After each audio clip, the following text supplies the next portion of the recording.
The North Atlantic Treaty Organization has agreed to take over command of the enforcement of the no-fly zone over Libya, but it will not carry out ground strikes that target Libya's military hardware. Now, that role will still be under the control of the US, Britain and France. NATO is expected to assume responsibility for the no-fly zone in about 2 days' time.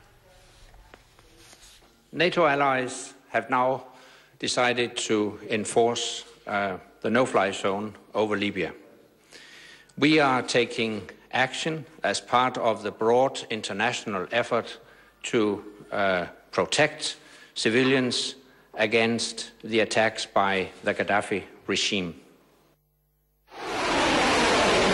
Operation Odyssey Dawn was launched on Saturday with the U.S. in command. Supporting the mission were Britain and France. Several other countries have since joined, including Belgium, Canada, Italy, Qatar and Spain.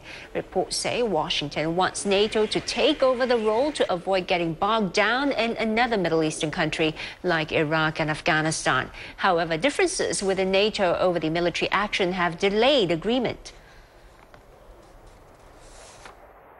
The best and easiest transition would be to NATO because so many of the nations who are participating are NATO. This is a great example of why we have this military alliance that can come together very quickly and operate very effectively together. So I think that structure is probably the best way to make this transition, and I know those discussions are underway. The U.S.-led coalition is enforcing a UN-approved no-fly zone to protect civilians from Libyan troop attacks, but it seems Libya is still flying its military planes. France said one of its fighter jets fired a missile and destroyed a Libyan warplane while it was landing in Misrata.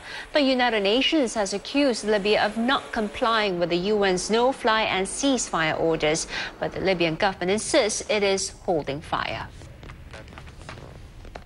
Libyan authorities have repeatedly claimed that they have instituted a ceasefire, including in a call to me by the Prime Minister of Libya on 19 March.